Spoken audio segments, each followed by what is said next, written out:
Well, what I wanted to do during this recording of our Zoom call is have Kyle and Kevin. That sounds like that should be a new radio or a podcast. Interviews with Kyle and Kevin. Yeah. Is talk about the T4G 2020 conference that was just held in Louisville, Kentucky. T4G, if you don't know anything about it, is a group that's called Together for the Gospel. It began several years ago with a group of theologians and pastors who wanted to draw like-minded pastors and other theologians from across the country and around the world to make a stand for the gospel of what it truly is, since they felt like it was being watered down in certain ways through preaching and teaching and so forth.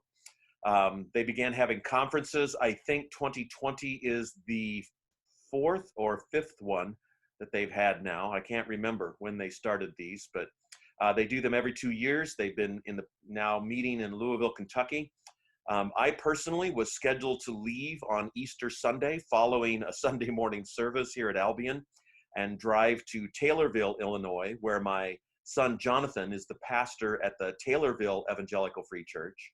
And then Monday morning, we would make a beeline for Louisville and be there for the start of this conference all day Tuesday, all day Wednesday, and almost all day Thursday, and then start making my way back. And I was not even planning on being back at Albion for this coming Sunday, the 19th.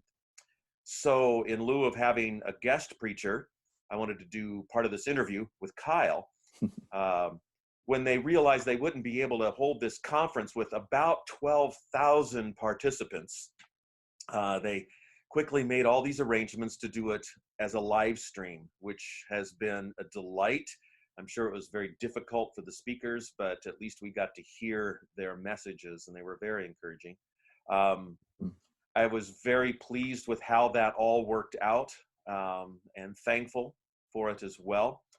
They gave each one who had registered ahead of time 10 licenses to be able to distribute to various people, and one of those I gave to Kyle so that he might take in any of the sessions that he wished to take in. And then I thought we'd do a simple interview, ask a few questions, and talk about some of that, just so that the rest of you from Albion can get an idea of not only what's available for your pastoral staff to be trained in, but some of the things that help feed our soul, so that we can then in turn turn around and feed all of you, from little children to teenagers to adults. So with Kyle, had you heard of T4G, Together for the Gospel, before this? I have. It was back when I was doing my undergraduate that I think it was actually through a link on Facebook. Some of the pastors or preachers that I had followed were invited to it. So then they would show little clips. I don't think I had ever think that I was going to be attending one like this, but I have, and I always thought it was a really interesting and really deep conference, just from the little couple minute sound bites that I would find on Facebook or YouTube at that time. So Kyle, which sessions were you actually able to take in once I gave you the registration license to jump in on that? I think all but a few actually. I had the ability to break to do what I needed to do during the day, but then I would catch up at night. So I was able to watch all the main speakers or sessions, and then the breakout sessions, and even most of the panels. So I was excited about the opportunity and really wanted to take advantage of it, since I had heard a lot about T4G, and did my best to soak in as much as I could from all that was there.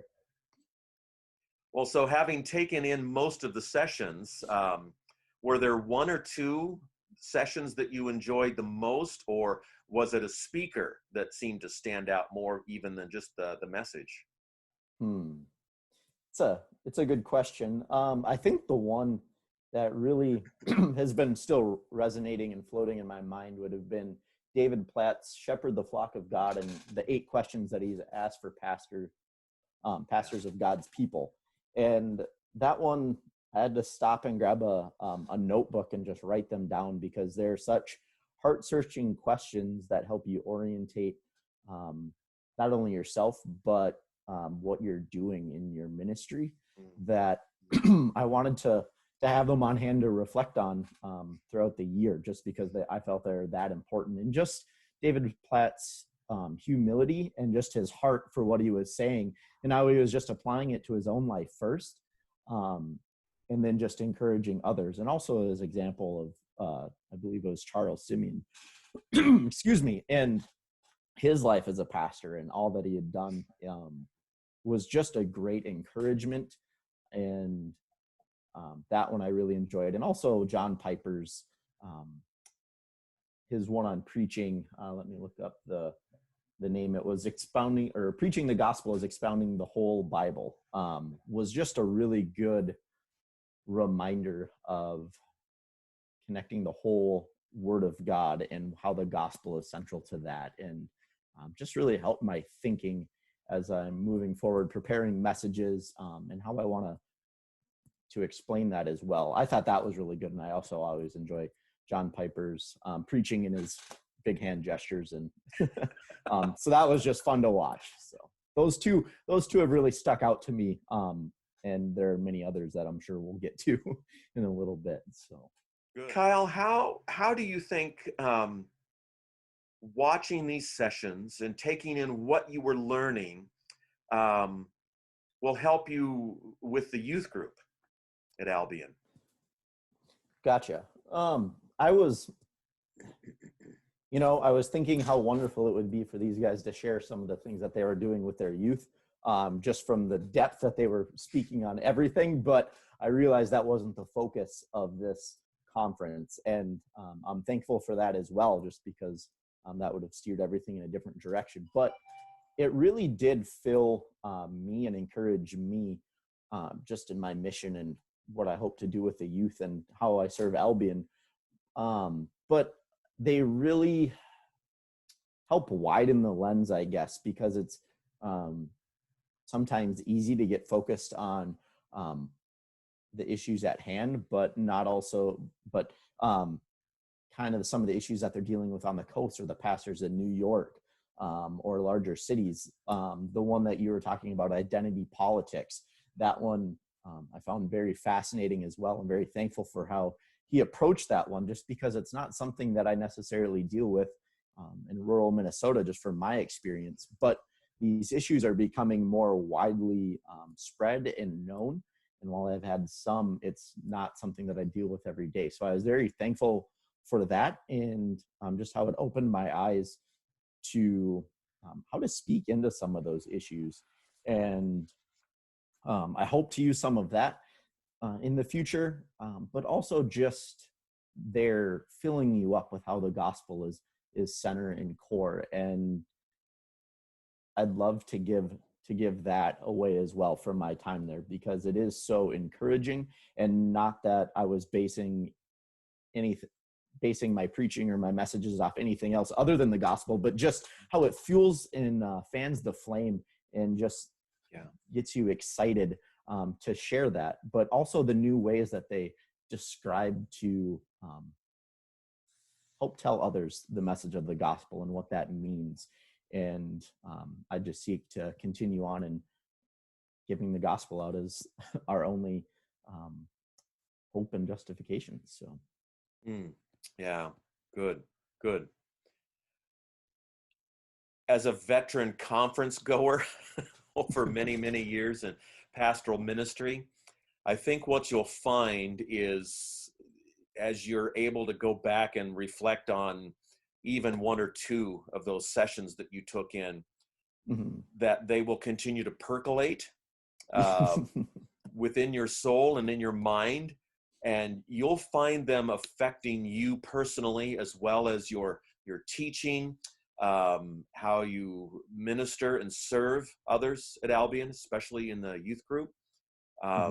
Whether they ever hear those direct words or not won't make any difference, but they will get fed well, primarily because you yourself as a pastor have gotten fed well. And I think that's the one thing I want to close on in this interview. For a pastor, sometimes we're busy pouring into ourselves so we can quickly turn around and pour back out and feed the flock. which is our calling. I'll just speak for myself. I'm not going to speak for Kyle. Sometimes we neglect feeding ourselves spiritually as well, or we find we don't have the time to take in perhaps from others and watching some of their conference messages or sermons and so forth. So to be able to take in a conference like this with speakers of this caliber on a topic like this is so immensely helpful to me as a pastor. And I hope that all of you from Albion will find that you benefit, because Kyle and I were able to take in these sessions and let that keep stewing in our souls and regurgitating it back. There's a palatable figure.